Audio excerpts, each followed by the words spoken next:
Jung's most disturbing discovery wasn't about anger management. It was about the psychology of people who never get angry, and why this immunity makes them emotionally untouchable. In his clinical work, Jung documented patients with what he called emotional impermeability. These individuals stayed calm when insulted, unbothered by criticism, and unaffected by attempts to provoke them. They didn't take things personally. They didn't react defensively. They seemed immune to the triggers that controlled everyone else. This wasn't suppression or detachment. Jung believed they had undergone a specific psychological transformation that made other people's behavior irrelevant to their inner state. The result was a remarkable level of emotional freedom. Today, I'll show you Jung's most disturbing discovery about people who never get angry, and the psychological process he believed could help anyone become unbothered by other people's actions. The case that revealed this began in 1919. A successful businessman, let's call him Heinrich, came to Jung not because he was suffering, but because his lack of emotional reactivity was disturbing everyone around him. He had built a steel empire in post-war Germany, and his employees were terrified of him, not because he was cruel, but because nothing seemed to anger him. Insults bounced off. Criticism made him curious, not defensive. Even betrayal interested him more than it hurt him. His wife brought him to Jung, convinced something was wrong. "Doctor," she said, "my husband doesn't get upset about anything. Yesterday I told him I'd been having an affair for 6 months. He asked 3 questions. Was I happy? Did I need anything from him?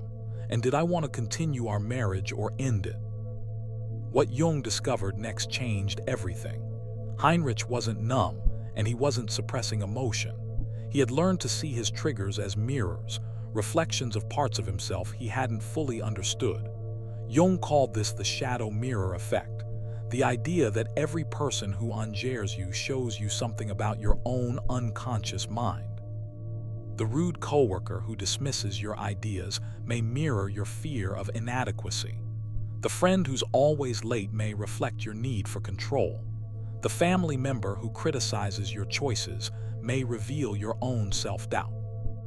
Heinrich mastered this after a devastating betrayal 3 years earlier. His closest partner stole his biggest client and nearly destroyed the company. Instead of seeking revenge, Heinrich asked, "What part of me is this person reflecting?" The answers shocked him. The greed he saw reflected his own fear of poverty. The dishonesty mirrored his tendency to hide his true feelings. The betrayal showed his capacity for selfishness. By facing these shadow aspects, rather than projecting them, Heinrich achieved what Jung called psychological immunity.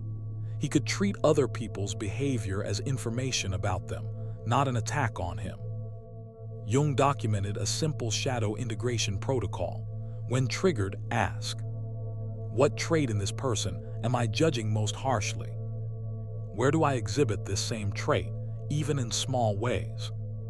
What is this trigger trying to teach me about myself?" Hear how it works. Sarah, a marketing manager, felt constantly triggered by Tom's interruptions in meetings. Using Jung's method, she asked, "What am I judging in Tom? His need for attention. Where do I do this?" She realized she often dominated conversations when she felt insecure. What was this teaching her? That her anger at Tom was frustration with her own attention-seeking. Once she owned this shadow, Tom's interruptions stopped bothering her. She saw his behavior as his insecurity, not an attack on her worth. But Jung found something even more unsettling. People with emotional impermeability had discovered a psychological space most humans never access, the gap between stimulus and response. Heinrich described it to Jung. "When someone insults me, time slows down. I can see the words coming toward me. In that moment, I have a choice. Do I catch these words and make them mine, or do I let them pass through?" Jung called this the reaction gap, a space where conscious choice replaces automatic reaction. Most people experience trigger and response as one continuous event. The emotionally immune learn to insert awareness between the two. To train this, Jung taught the observer protocol.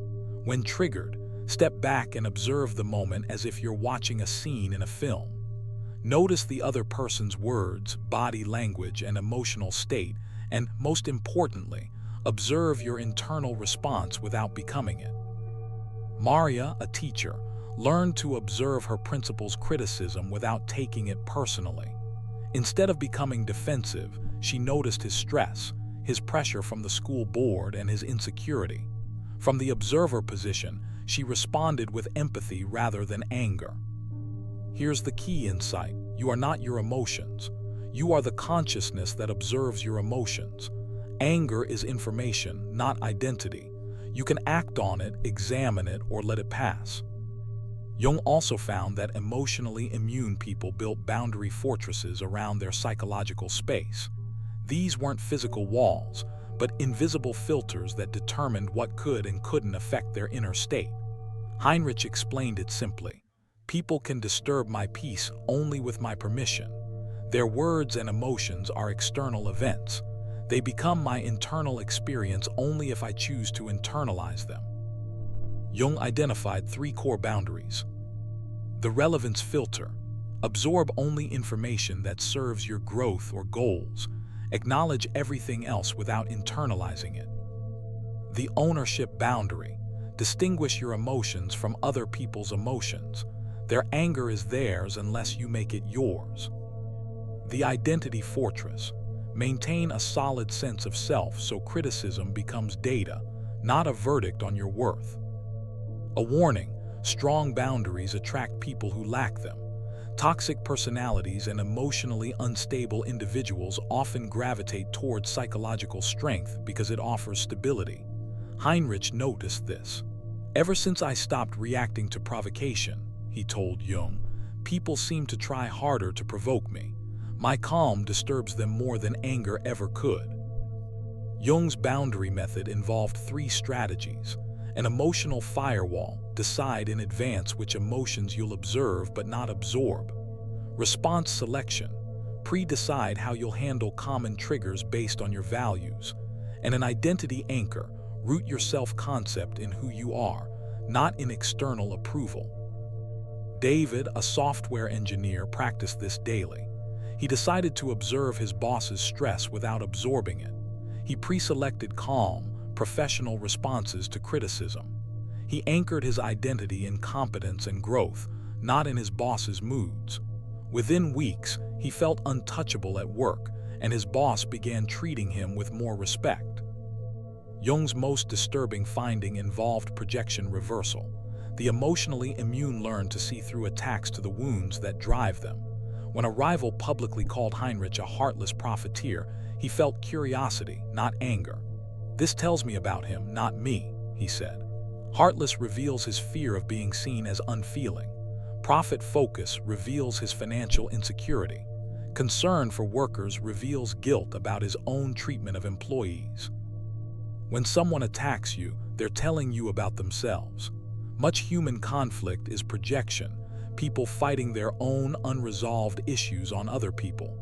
Once you see this clearly, personal attacks are hard to take personally. Compassion replaces outrage. Use projection reversal by asking, what quality are they attacking in me? Where might they struggle with this same quality? What pain or fear could be driving this attack? Lisa, a designer, was crushed when a client called her work unprofessional. She remembered the client mentioning imposter syndrome.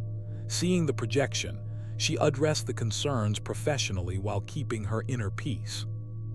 Jung also described emotional alchemy, the ability to transform every trigger into psychological growth. Heinrich explained, difficult people aren't problems, they're teachers. The stronger the trigger, the greater the lesson. Instead of avoiding triggers, he used them as training. Instead of seeing enemies, he saw unconscious allies in his development. This made him nearly impossible to manipulate or control emotionally. Emotional alchemy follows 3 steps: trigger mining, extract the lesson; shadow integration, heal the wound it exposes; and strength synthesis, turn the weakness into a developed strength. Marcus, a sales manager, was triggered by his team's laziness. He asked, "What is this teaching me?" that I expect drive without understanding motivation. What weakness is exposed? I demand instead of inspiring. What strength can I build? The skill of motivating through connection. He studied motivation psychology, aligned work with personal goals, and became one of the company's most effective leaders. His trigger became the catalyst for growth. There is a danger. Mastery can create distance. If you can see through everyone's defenses, you may start to feel surrounded by wounded children rather than equal adults. Jung's solution was compassionate immunity, using your strength to help others, not to withdraw from them. Heinrich learned this over time. When his wife expressed frustration, he held space for her emotions without absorbing them. When employees brought problems, he listened fully without taking on their stress. True immunity doesn't make you cold. It makes you steady and kind. Jung called the final stage the compassionate warrior, someone who remains untriggered while still caring deeply. They can feel others' pain without suffering, witness chaos without becoming chaotic, and offer support without depletion. This isn't emotional detachment, it's emotional mastery, feeling everything, controlled by nothing. Jung's ultimate insight: we are not victims of our reactions. With understanding and practice, anyone can develop the psychological immunity that keeps other people's behavior irrelevant to inner peace. The path runs from shadow integration, through boundary fortresses and projection reversal, into emotional alchemy, and finally to compassionate immunity. Remember Heinrich's final insight: true strength isn't about what can't touch you, it's about what you can touch without being changed by it. Your journey to emotional immunity starts now. Every trigger is a teacher. Every difficult person is a mirror. Every challenge is an opportunity for alchemy. The only person who can disturb your peace is the part of you that you haven't yet understood. Make Jung's disturbing discovery your liberating truth and become unbothered by anyone.